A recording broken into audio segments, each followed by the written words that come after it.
शिव गणेश, इसका मंगलाचरण बोलो। ग्रंथ का मंगलाचरण बोलिए। एक मिनट भैया जी, बोल रहे हैं बस तुरंत। मैं यात्रा में बस ऐसे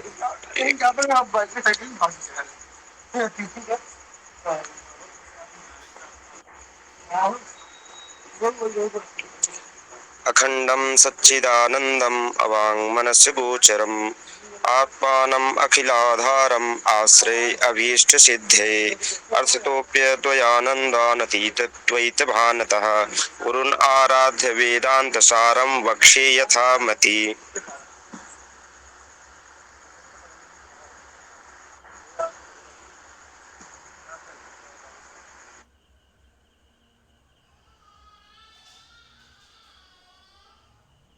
बहुत सुंदर। चलिए अब आते हैं हम अपने पॉइंट पे। अर्थतः अपि अद्वयानंदान अतीत द्वैत भानतः गुरून् आराध्य वेदांत सारम वक्षे यथामति। गृह कार्य सबको दिया गया था और जो जिसको दिया गया है वो कल तैयार करके ग्रुप में डाल देगा। ग्रुप में नहीं डालेंगे तो वो मुझे भेज दीजिए अगर ग्रुप में नहीं डालते हैं। कई बार ऐसा होता है कि सामूहिक तौर पे प्रस्तुतिकरण का भाव नहीं होता है, तो आप उसको हमें पर्सनल भेज दीजिए व्हाट्सएप पे। लेकिन गृह कार्य सबको करना है। हम कल सृष्टि प्रक्रिया को बहुत बेहतर, बहुत आसान भाषा में समझे और थोड़ा सा उसको और हम सरल करने की कोशिश करेंगे। कल जो हमने जाना सृष्टि क्या मतलब, सृष्टि प्रक्रिया होती कैसे है, कल का विषय पूरा समझ में आया सबको ना?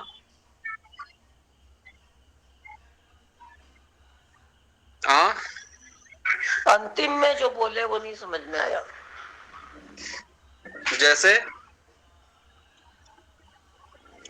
एकदम लास्ट का वो, जैसे गुण प्रधान सारा समझ में आया।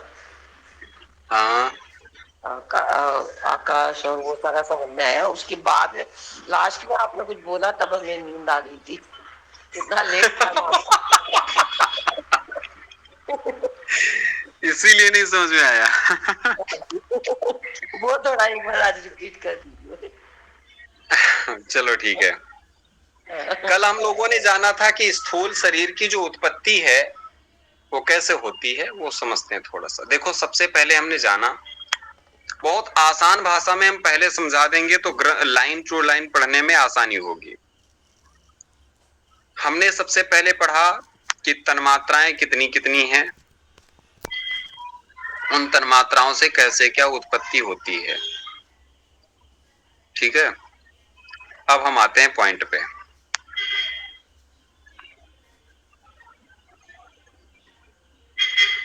शरीर में ज्ञानेंद्रियों की,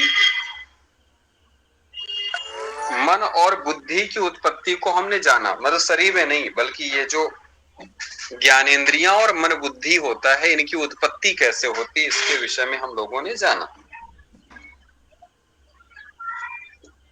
ज्ञानेंद्रियां, मन और बुद्धि। ज्ञानेंद्रियां कौन कौन सी हैं? ज्ञानेंद्रियां हैं, चलिए ज्ञानेंद्रियां बताइए कौन कौन सी हैं। माता जी आप नहीं बताएंगे? ना ना ना ना ना ना ना, मैं जिसका नाम ले रहा हूं वो बताएगा। कौशल झा बताइए ज्ञानेंद्रियां कौन कौन सी हैं। झा जी,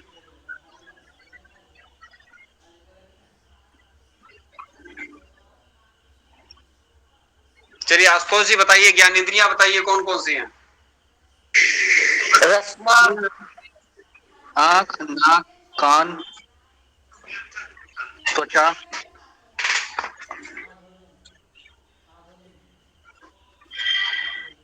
अच्छा, आंख, कान, मानो बताओ, तुम बताओ। आचार्य जी, नेत्र, कान, नाक, जीवा और स्पर्श त्वचा। माशाल्लाह, बहुत बढ़िया। ज्ञानेंद्रियां हैं, इनको हम कहते हैं बाह्य करण। 5 हो गए। 2 होते हैं अंतःकरण। हमने कल बताया था 2 ही क्यों होते हैं, उनका अंतर्भाव कैसे हो जाता है, वो सब कुछ बताया गया कल। तो अंतःकरण कितने हैं? 2। वेदांत में कितने अंतःकरण हैं? 2 हैं। तो 2 अंतःकरण कौन कौन से हैं? सुशील जी बताइए। अभी ये बोले मन और बुद्धि। मन और बुद्धि, बहुत सुंदर।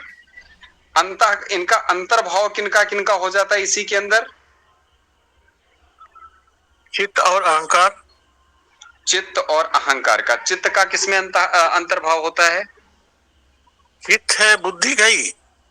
हाँ, बुद्धि का मतलब उसका स्टोर हाउस, गोडाउन आप बोल सकते हैं, जहाँ पर हमारा जीवन में जितना हमारा साथ हुआ है, जो मेरा एक्सपीरियंसेस है, हो सकता इस जन्म में प्लस इसका पहले भी बहुत सा जन्म जो हुआ है, उसका जो एक एक्सपीरियंस है, जो हमने देखा, उसका एक चित्त मेरा एक तो गोडाउन है, उसमें स्टोर हाउस है, उसका अंदर वो जमा करके होते, माने सबका अलग अलग होता है, आपका उसका संस्कार के अनुसार, जिसका जैसा संस्कार होता है उस हिसाब से होता है। ये अच्छा खराब अलग बात है, मगर संस्कार अलग अलग होता है ना।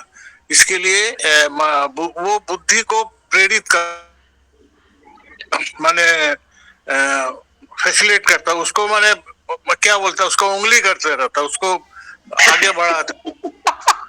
हाँ, और हाँ, उसको प्रभोग करता है, मगर उसको मतलब जो है, जैसा हम सोचते हैं आप भी सोचते हैं, दोनों का, हम लोगों का दोनों का बुद्धि एक ही है, एनालिसिस करते हैं। मगर क्या है ना, आपका चित्त जो है, आपका जन्म का अनुसार, आप जिस परिवार से आए हुए हैं, वो अपना सोच विचार हो सकता आप थोड़ा से मधुर किस्म के, यार इसको छोड़ दो, मेरा कुछ है, इसको मारो काटो, ये सब जो है बुद्धि दोनों का सेम है, मगर चित्त जो है अपना संस्कार के अनुसार थोड़ा वेरी करेगा। और मन का जो है वो है अहंकार। अहंकार तो रहेगा ही, अहंकार का बिना तो आदमी रह नहीं सकता। अहंकार माने एक जीवन का एक अंग है, आप सोच लीजिए। जब तक आदमी जिंदा रहे, जब तक इंसान जिंदा रहेगा, तब तक वो अहंकार रहेगा। हाँ, जैसे आदमी बोलते हैं ना, देख मेरा पास कुछ नहीं है, हम सब दान दे दिया, सबको दे दिया, वो भी एक अहंकार ही हुआ ना। बिल्कुल। तो अहंकार कभी खत्म नहीं होता।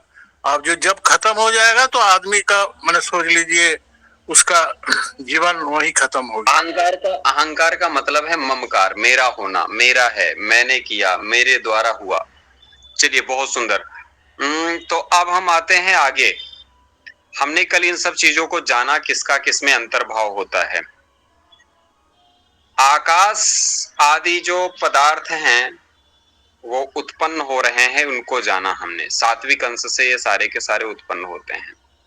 आकाश आदि के राजस अंश से, ये जो कल बताए गए तन्मात्राएं, कितनी तन्मात्राएं? 5 तन्मात्राएं होती है ना, पृथ्वी जल तेज वायु और आकाश। तो आकाश आदि का जो सात्विक अंश था, उससे क्या उत्पन्न हुआ? ज्ञानेंद्रियां उत्पन्न हो गई।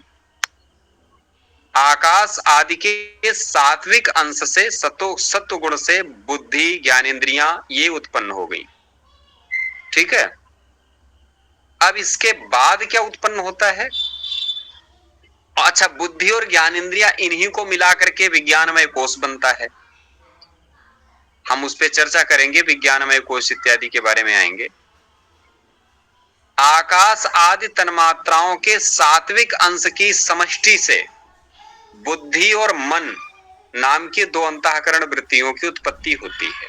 सीधी सरल बात।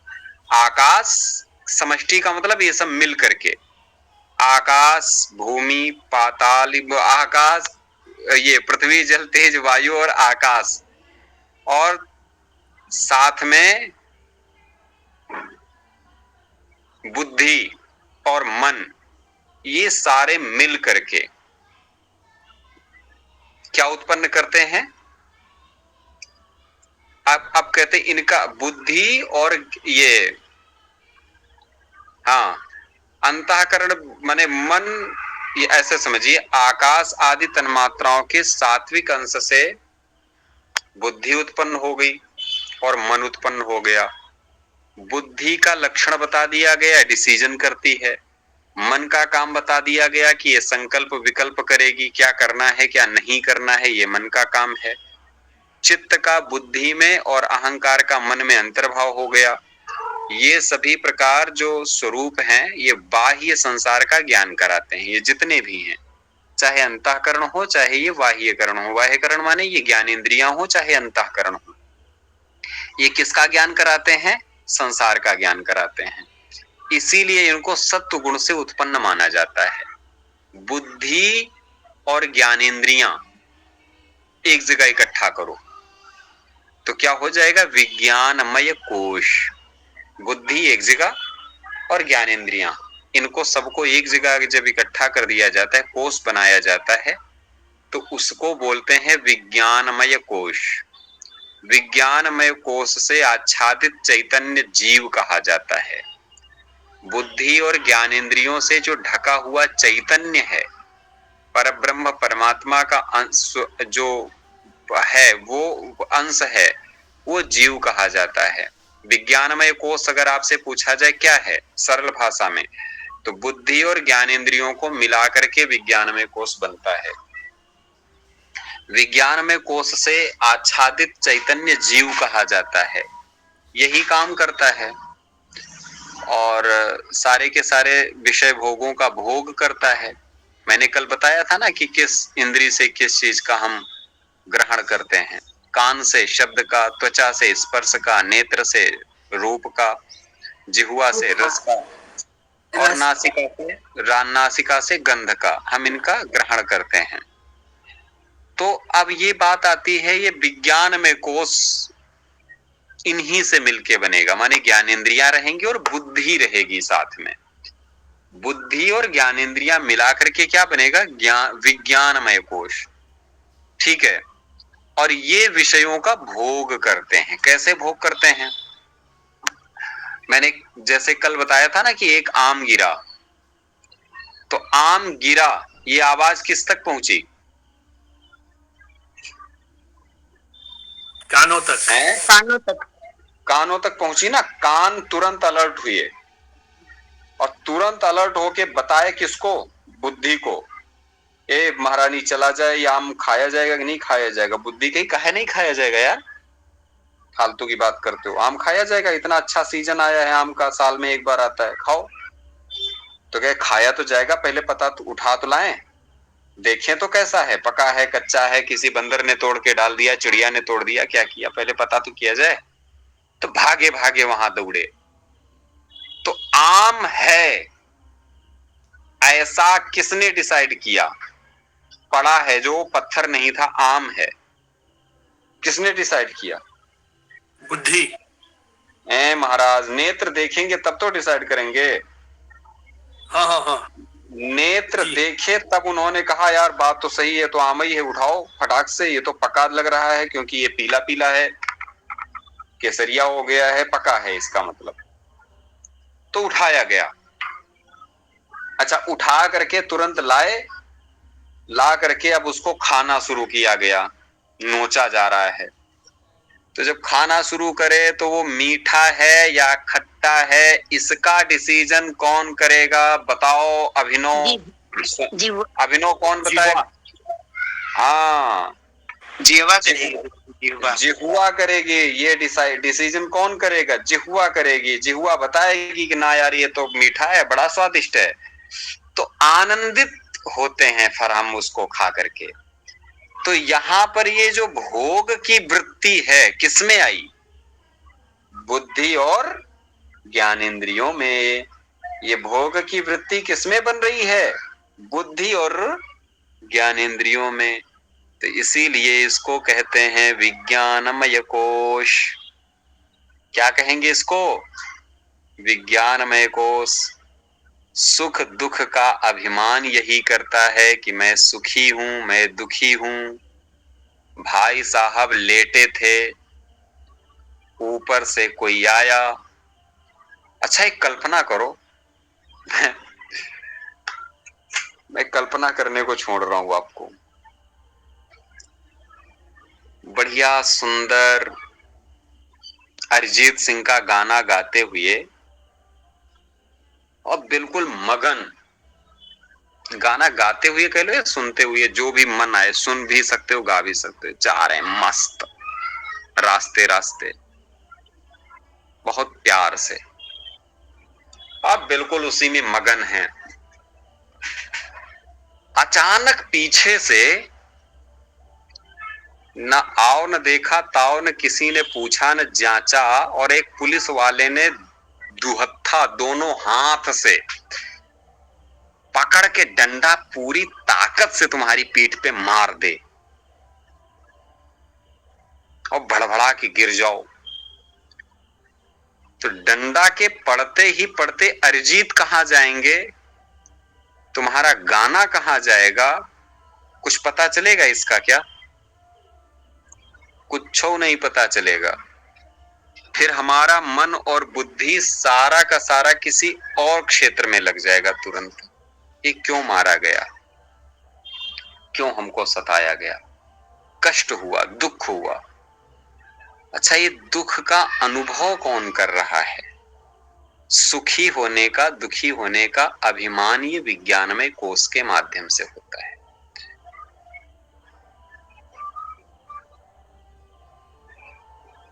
तो विज्ञानमय कोश ज्ञान शक्ति से युक्त है। विज्ञानमय कोश किससे युक्त है? ज्ञान शक्ति से युक्त है। तो ज्ञान शक्ति से युक्त होने के कारण ये कर्ता रूप है, माने इसमें कर्ता होने का भाव रहता है कि मैं करता हूं। कर्ता का मतलब मैं काम करने वाला हूं, मेरे करने से होता है, मैं न करूं तो कुछ न होए। एक बार क्या हुआ,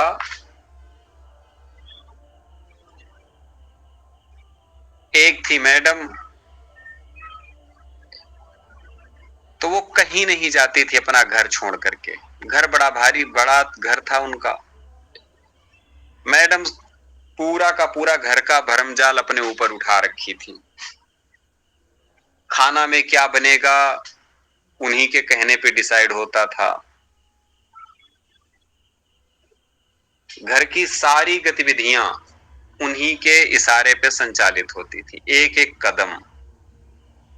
तो मैडम सोची कि भाई अगर हम कहीं चले जाएंगे तो घर कैसे चलेगा?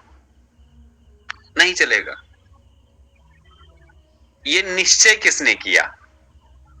मैं चली जाऊंगी, घर कैसे चलेगा, ये डिसीजन किसने किया? बुद्धि ने किया ना?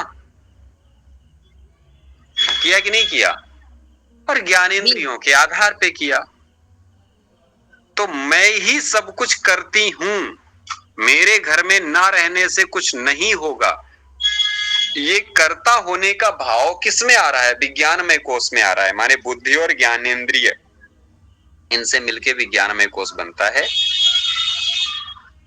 तो ये विज्ञानमय कोश है। अच्छा ये आप लोगों के मन में आता होगा विज्ञानमय कोश है कौन सी खेत की मूली? ऐसा है,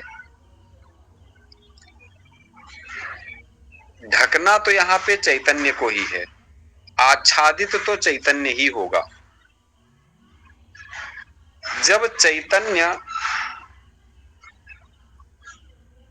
ज्ञानेंद्रियों से और बुद्धि से आच्छादित होता है तो उसी को हम विज्ञानमय कोश कहते हैं। चैतन्य ही ढका है। किससे ढका है? लेकिन वो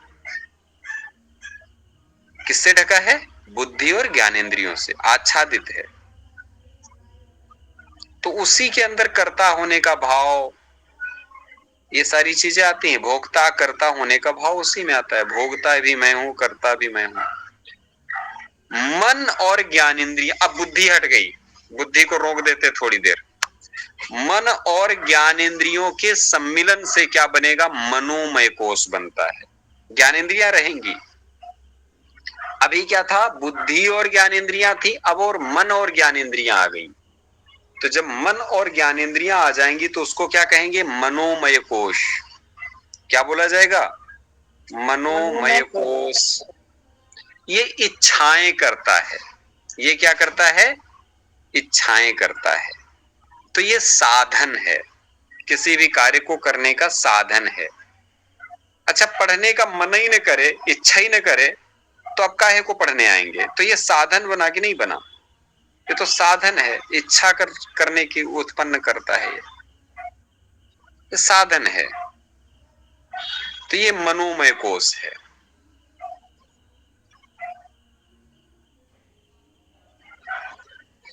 आकाश आदि के राजस अंश से कर्मेंद्रियां और प्राणों की उत्पत्ति होती है।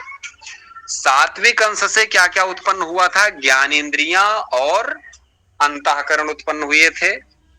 याद कर रखिए बिल्कुल माइंड में एक एक पॉइंट। सात्विक अंश से क्या क्या उत्पन्न हुआ था, ज्ञानेंद्रियां और अंतःकरण। अंतःकरण माने बुद्धि और मन। लेकिन राजसी अंश से किसके, ये जो 5 तन्मात्राएं हैं, पृथ्वी जल तेज वायु और आकाश, इनके राजसी अंश से क्या उत्पन्न हो रहा है। तो कहे भैया इसके राजसी अंश से कर्मेंद्रियां उत्पन्न होती हैं और प्राण उत्पन्न होते हैं। तो कहे भैया कर्मेंद्रियां कैसे उत्पन्न होती हैं और प्राण कैसे उत्पन्न होते हैं। तो भाई अलग अलग तन्मात्राएं हैं ना, तो अलग अलग तन्मात्राओं से अलग अलग इंद्रियां उत्पन्न हो जाएंगी।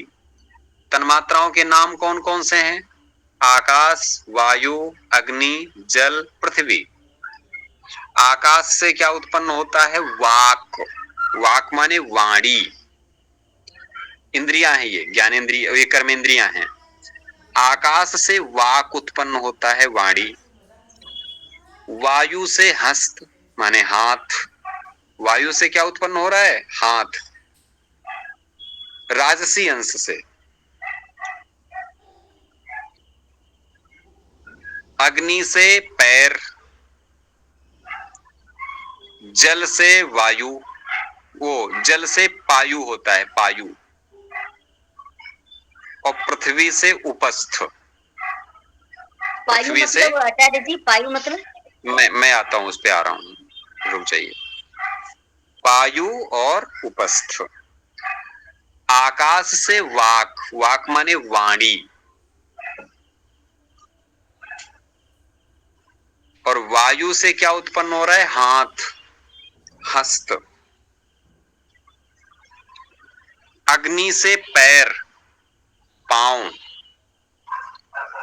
जल से पायु, पायु का मतलब होता है जननेंद्रिय।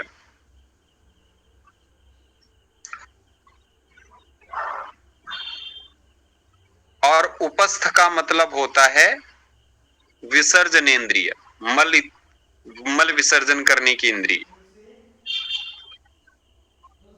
तो वाक, पाणी, पाद, पायु और उपस्थ।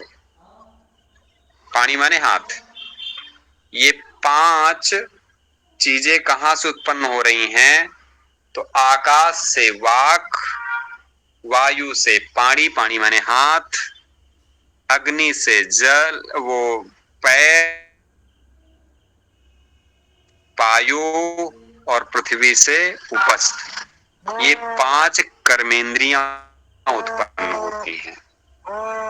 ये 5, इन 5 कर्मेंद्रियां, इनमें क्रिया प्रधान है, वहां पर ज्ञान प्रधान था, इसलिए उनको ज्ञानेंद्रियां कहा गया था।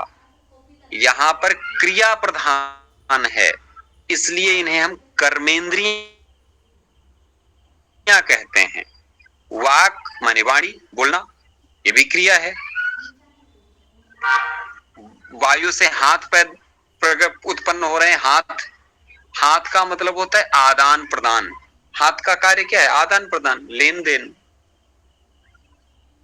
और भी गतियां। हाथ में जो विषय वस्तु आप उठा रहे हैं, कुछ भी उठा रहे हैं, वो लेना है, और हाथ से कुछ भी फेंक रहे हैं या दे रहे हैं, वो देना है। तो लेन देन दो ही काम है हाथ के। अग्नि से पैर उत्पन्न होते हैं। पैर का काम क्या है? चलना मानो फिरना। बताओ, पैर का काम है चलना। मानो आचार्य कंसल, जी जी जी। केवल चलना है पैर का काम और फुटबॉल खेलना नहीं है। वो भी है, भागना भी है। अच्छा, भागना चलना अलग अलग होता है?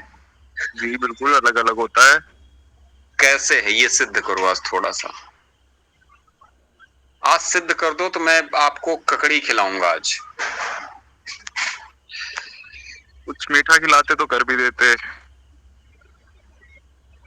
जल्दी जल्दी बताओ फटाक से। भागना और चलना दोनों में फर्क है। कैसे फर्क है? स्पीड का फर्क है। तो यही तो, बहुत स्पीड में चलना और बहुत धीमे चलना।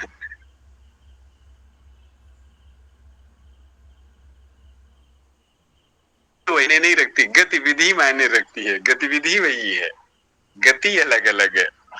तो पैर का काम है गमनागमन, जाना आना, चलना। ये कर्म है, क्रिया है। पायु और उपस्थ। पायु का कार्य है संतानोत्पत्ति करना, और उपस्थ का काम है विसर्जन करना। तो ये हमारे कर्म इंद्रियां हैं। अब प्राणों की उत्पत्ति बताई गई। अच्छा, कभी नहीं कहा गया प्राण निकल गया, नहीं कहा गया प्राण निकल गया, नहीं कहा जाता है। कभी आपने सुना कि प्राण निकल गया? हाँ, बिहार में बेशक लोग कह देते होंगे, लेकिन अदर जो हिंदी, शुद्ध हिंदी में कभी नहीं सुना होगा कि प्राण निकल गया। किसी ने सुना है क्या? निकल गए बहुवचन में नहीं। बहुवचन में प्रयोग होता है। अच्छा, प्राण निकल गए क्यों बोला जाता है? इसके पीछे का रीजन क्या है?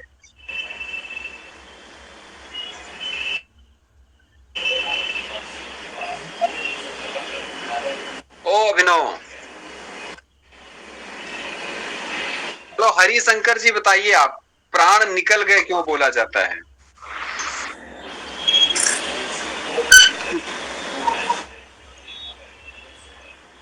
हरिशंकर महतो जी,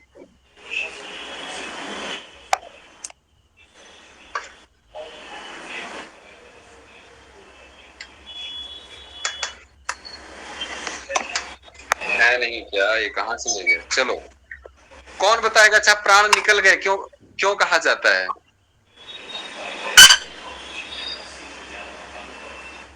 आचार्य जी आदर के उसमें की भी वो। अच्छा, प्राण बड़े रिस्पेक्टेड है ना। प्राण बड़े बेचारे सम्मानित है, इसलिए उनको कहा जाता है निकल गए। अच्छा, उत्तराखंडी इसकी जगह अलग बोलते हैं। वो कहते हैं प्राण बोल गए। वो निकल गए नहीं, बोल गए। तो बोल गए हो या निकल गए हो, बेचारे हैं तो प्राण ही, बहुवचन ही है। इसके पीछे का रीजन है, प्राण एक नहीं होते हैं, पंच प्राण होते हैं। कितने प्राण हैं? पंच प्राण। इनको पंच वायु भी बोलते हैं। पंच वायु कह लीजिए, पंच प्राण कह लीजिए। कौन कौन से हैं? प्राण, अपान, व्यान, उदान और समान। प्राण, अपान, व्यान, उदान और समान। अक्सर कर्मकांड करने वाले लोग जानते हैं, भगवान को नैवेद्यार्पण के बाद में जल अर्पित किया जाता है। तो जल अर्पित करने का विधान है, 5 बार जल भगवान को दिया जाता है अंत में, और वहां पर बोला जाता है ओम स्वाहा, ओम व्यानाय स्वाहा, व्यानाय स्वाहा, ओम समानाय स्वाहा। हाँ, मध्ये मध्ये पानीयम उत्तरा पोषणम समर्पयामि। ये होता है नहीं होता है? तो ये प्राण, अपान, व्यान, उदान और समान, ये 5 प्राण हैं। ठीक है, ये 5 प्राणों की उत्पत्ति आकाश आदि तन मात्राओं से, उनके राजसी अंश से होती है। हमने सबसे पहले जो तन मात्राओं के 5 तन मात्राएं बताई थी, आकाश, वायु, अग्नि, जल, पृथ्वी, इनका जो सात्विक अंश है उससे ज्ञानेंद्रियां उत्पन्न हुई और राजसी अंश है उससे कर्मेंद्रियां उत्पन्न हुई, और फिर इसी के कर्मेंद्रियों के उत्पत्ति के बाद तन्मात्राओं से अलग अलग इनकी ये उत्पत्ति हो रही है। ठीक है, प्राण वायु 5 हो गई। प्राण कहां रहते हैं? आपसे पूछा जाए प्राण रहते कहां हैं? शरीर में। अभिनव बताओ तुम, प्राण कहां रहते हैं? अभिनव, प्राण जी, प्राण कहां रहते हैं? हृदय में गुरुजी। कलयुग में अन्न में ही प्राण है। बहुत सही, बहुत सही। और बताओ, और कोई बताओ भाई, प्राण कहाँ रहते हैं? कलयुगे अन्न प्राण। अच्छा, शरीर में रहते हैं। कलयुग में अन्न में प्राण आए? शरीर में रहते हैं, शरीर में। अरे शरीर में कहाँ रहा भैया?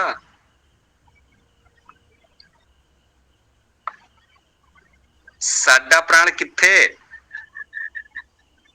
साडा प्राण शरीर में है। तो भाई प्राण जो होता है, प्राण खासकर ये 5 वायुओं में जो प्राण नामक वायु है वो नासिका के अग्रभाग में रहती है। कहाँ रहती है? नासिका के अग्रभाग। ठीक है, तो और उसके विषय में और भी कहा जाता है, हृदय तक इसका वास होता है, नासिका के अग्रभाग से लेके हृदय तक।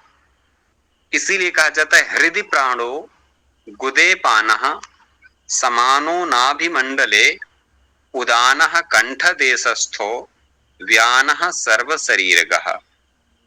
प्राण नासिका के अग्रभाग में और हृदय में वास करते हैं। इसके इसीलिए जब आपने पढ़ा होगा, तर्क संग्रह नामक एक ग्रंथ है, न्याय ग्रंथ, न्याय का सबसे महान ग्रंथ माना जाता है तर्क संग्रह, तो वहां पर नासाग्रवर्ती करके वहां बताया जाता है कि वायु का, प्रमुख वायु का वास कहाँ है, नित्य वायु का वास, तो वहां पर नासिका के अग्रभाग को बताया गया है।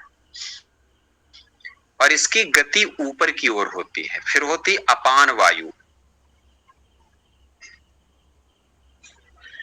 अपान वायु कहाँ रहती है बताओ?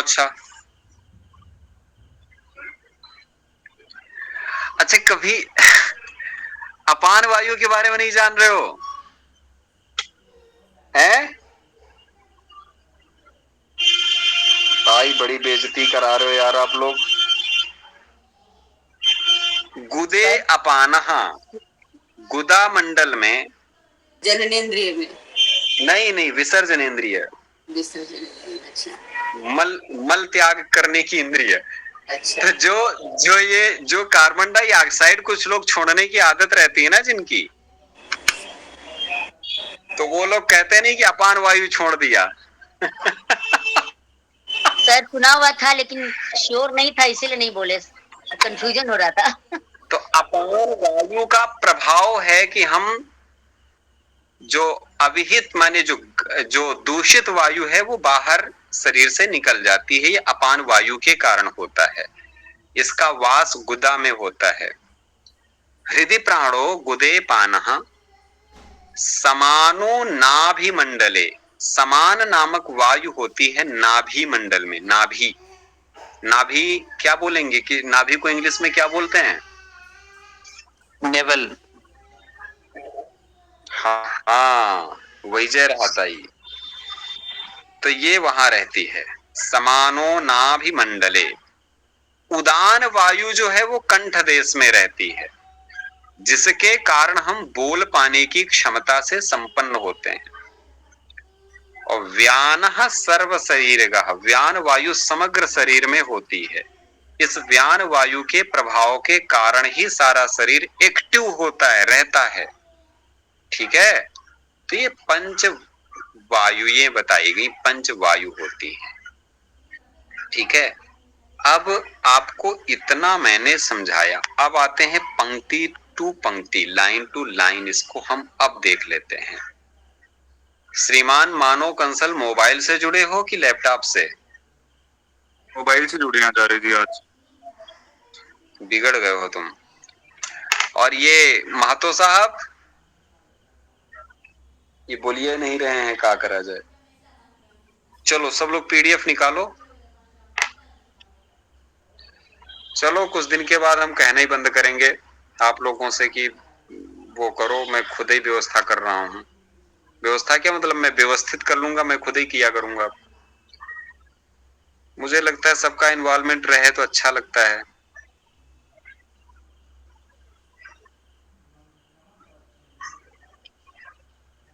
चलिए पीडीएफ खोलिए।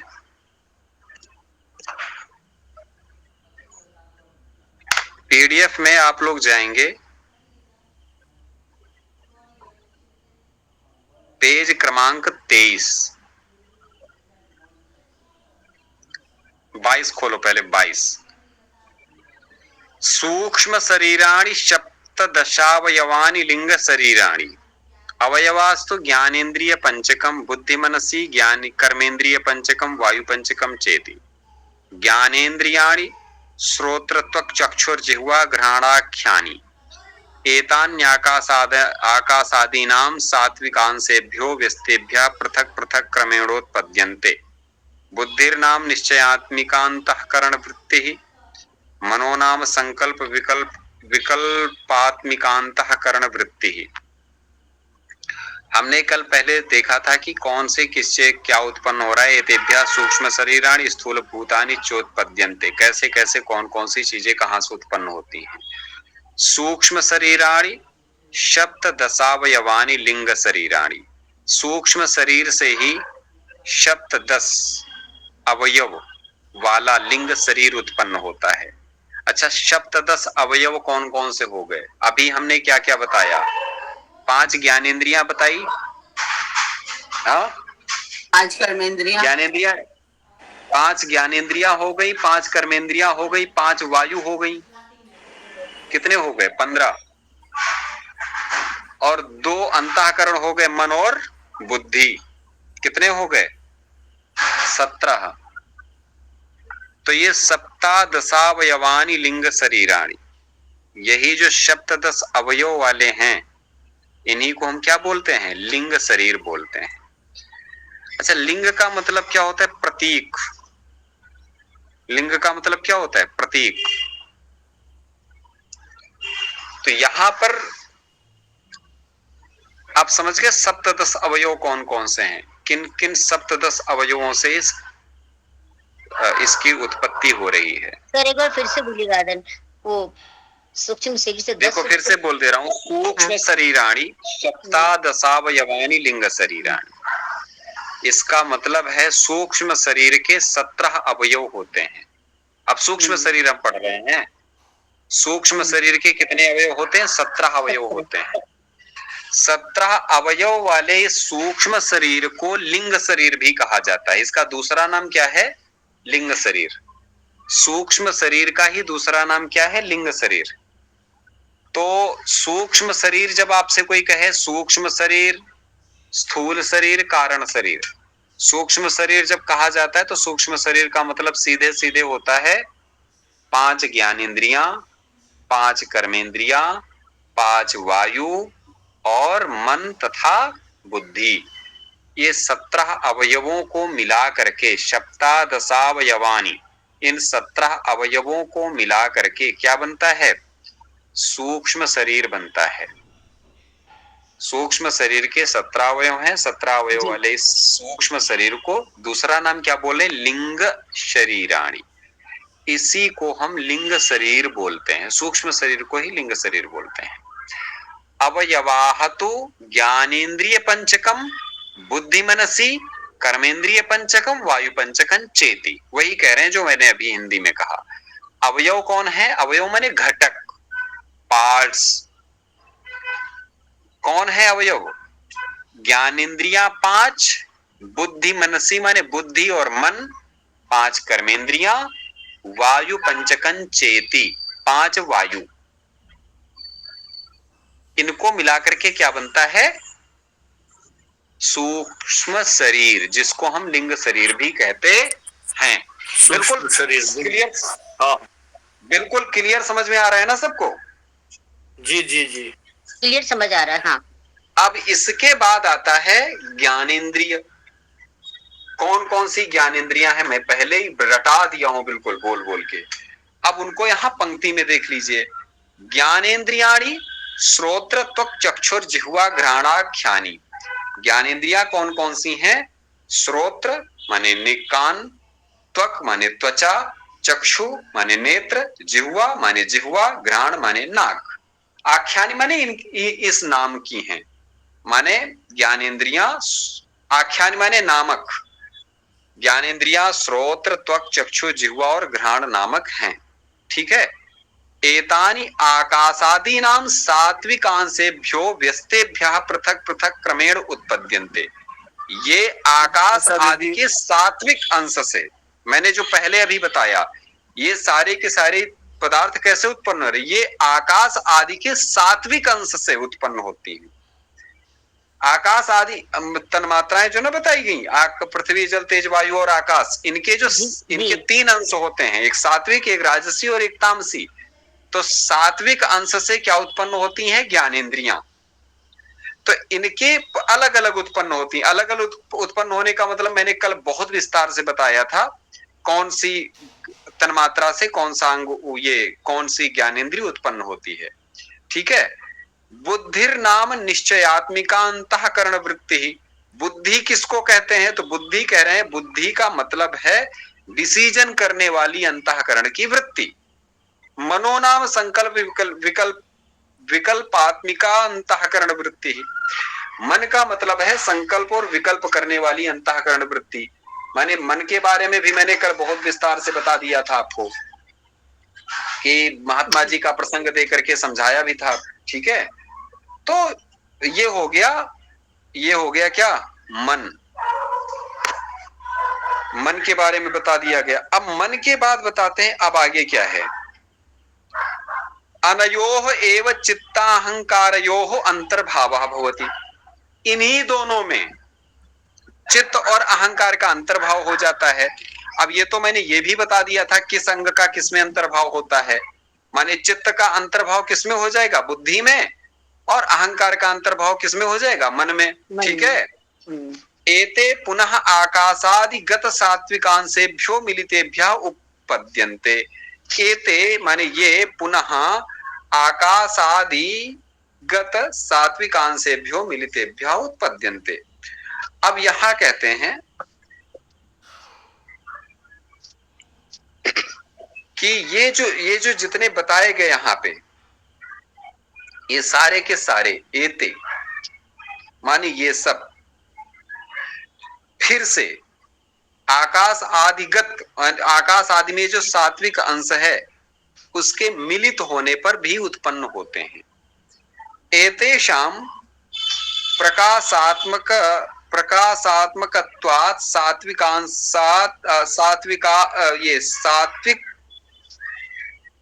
सात्विकांशात् कार्यत्वम् इयं बुद्धि ज्ञानेन्द्रियैः सहिता विज्ञानमय कोशो भवति। अभी विज्ञानमय कोश के बारे में यहां बताया जा रहा है। विज्ञानमय कोश क्या होता है? तो कहते हैं ज्ञानेन्द्रियों के साथ। किसके साथ? ज्ञानेन्द्रियों के साथ बुद्धि रूप अंतःकरण की वृत्ति को विज्ञानमय कोश कहते हैं। माने ज्ञानेंद्रियों के साथ में बुद्धि को जोड़ देने से इसी को हम विज्ञानमय कोश कहते हैं। इसी विज्ञानमय कोश से जो युक्त चैतन्य है वो अपने आप को कर्ता मानता है, भोक्ता मानता है, सुखी मानता है, दुखी मानता है, अपने आप को ये सब चीजें मान लेता है। हकीकत में वो सुखी दुखी नहीं है, क्योंकि उसके ऊपर एक आवरण पड़ रखा है, इसलिए वो अपने आप को सुखी दुखी मान लेता है। यही जो विज्ञानमय कोश से आच्छादित चैतन्य है वही स्वर्ग लोकों में जाता है, वही जीव कहा जाता है, वही नरक जाएगा। अच्छा, ये कहा किसी ने सवाल पूछा था कि नरक कौन जाता है, स्वर्ग कौन जाता है, तो ये विज्ञानमय कोश से आच्छादित ढका हुआ जो चैतन्य है वही स्वर्ग का अनुभव करता है, वही नरक का अनुभव करता है, वही सुख का अनुभव करता है, वही दुख का अनुभव करता है। ठीक है, थोड़ा सा फर्क है हमारे यहाँ ये सिस्टम समझने के लिए। फिर आता है मनोमय कोश। मनोमय कोश के बारे में यहाँ पंक्ति में क्या कह रहे हैं देखो, मनस्तु ज्ञानेन्द्रिय ही सहितम सन मनोमय कोशो भवति। ज्ञानेन्द्रियों के साथ मन का होना ये मनोमय कोश है। ज्ञानेन्द्रिय 5 ज्ञानेन्द्रियां हैं। तो 5 मिनट का है लास्ट, और उसमें मनोमय कोश। फिर आता है कर्मेंद्रियां, तो यही तक करते हैं, बहुत ज्यादा वैसे देख लीजिए थोड़ा सा। हाँ, ऐसे हम पढ़ा तो पूरा दिए हैं, बस पंक्ति दिखा रहे हैं आपको। कर्मेंद्रियाणि वाक् पाणि पादो पायु उपस्थाख्यानि। कर्मेंद्रियां कौन कौन सी हैं? वाक् पाणि पाद पायु और उपस्थ, जो अभी मैंने बताया। एतानि पुनः आकाशादीनाम रजोन सेभ्यो व्यस्तेभ्य पृथक पृथक क्रमेण उत्पद्यन्ते। तो ये जो आपको इंद्रियां बताई गई, ये सारी की सारी ये उत्पत्ति प्रत्येक भूतों से अलग अलग हुई हैं, मिलित नहीं है। अगर कोई कह दे कि अब ये क्या है, जो आत्मा की सत्ता का ज्ञापक शरीर है वो लिंग शरीर है, ये स्पष्ट जान लीजिए। और ये अलग अलग होती है उत्पत्ति इनकी, ये एक मिल की उत्पत्ति किसी चीज की नहीं होती है। इसीलिए मैंने जब बताया ना, आकाश से क्या उत्पन्न हो रहा है, पृथ्वी से क्या उत्पन्न हो रहा है, ऐसा नहीं है कि पांचों मिल गए फिर इससे कोई चीज उत्पन्न हो रही है ना, ये स्वतंत्र रूप से अलग अलग तौर पे एक एक चीज को उत्पन्न कर रहे हैं। ठीक है, तो हमने देखा मनोमय कोश, फिर कर्मेंद्रियां जाना, कर्मेंद्रियों के बारे में जाना।